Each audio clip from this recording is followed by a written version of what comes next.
আসসালামু আলাইকুম। শুধু দল তৈরি করে সংসদে গিয়ে নির্বাচন করলেই আপনি এমপি মন্ত্রী হয়ে যাবেন এমনটা কিন্তু না। আপনাকে জনপ্রিয়তা অর্জন করতে হবে, মানুষের মনে জায়গা করে নিতে হবে, তাহলেই আপনি এমপি মন্ত্রী হতে পারবেন।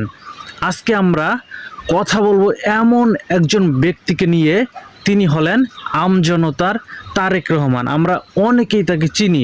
মাত্র কয়টি ভোট পেয়েছেন তিনি এবারের ত্রয়োদশ জাতীয় সংসদ নির্বাচনে? আপনারা যদি এই রিপোর্টের দিকে তাকান, যে আমজনতার দলের সদস্য সচিব ও ঢাকা 12 আসনের প্রার্থী মোহাম্মদ তারেক রহমান প্রজাপতি প্রতীকে মাত্র 1044টি ভোট পেয়েছেন এবং এই আসনে মোট বৈধ ভোট পড়েছে 1,22,268 বা 37.42% এবং বাতিল হয়েছে 2,444টি।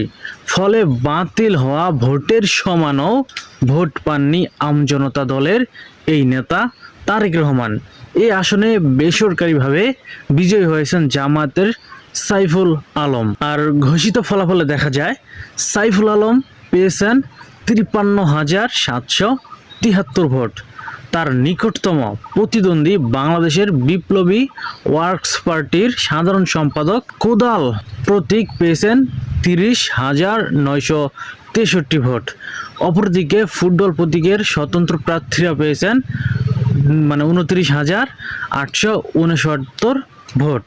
এখন এইখানে আরও কিন্তু অনেক প্রতীক রয়েছে যারা কিন্তু এরকম 2-4-5 হাজার করে ভোট পেয়েছিল। এরা আসলে বিভিন্ন স্বতন্ত্র থেকে এবং বিভিন্ন দল থেকে দাঁড়িয়েছিল। কিন্তু এই আসনের প্রধান যেই দুইজন ব্যক্তি ছিল, তিনি একজন হচ্ছেন এই যে জামায়াতের নেতা সাইফুল আলম এবং দ্বিতীয় আরেকজন যিনি নেতা আছেন, তিনি কিন্তু আবার কোদাল প্রতীক নিয়ে দাঁড়িয়েছিলেন, যেটা বিএনপি থেকে। এবং এই আসনে নির্বাচিত যিনি এবার সংসদের সদস্য হতে যাচ্ছেন, তিনি ভোট পেয়েছেন, আমরা কিছুক্ষণ আগে শুনলাম যে 53,773 ভোট। এবং তিনার হিসাবে বড় প্রতিদ্বন্দ্বী হিসেবে যিনি লড়েছেন, তিনি ভোট পেয়েছেন কত? 30,963 ভোট। এখন প্রশ্ন হচ্ছে, এই যে আমাদের আমজনতা পার্টির তারেক রহমান ভাই, আসলে তিনি নির্বাচনে গেলেন, কিন্তু কি হলো তিনার? নির্বাচনে গিয়ে মাত্র এমন কিছু ভোট পেলেন যেটা আসলে বাতিলকৃত ভোটগুলোর মতো না।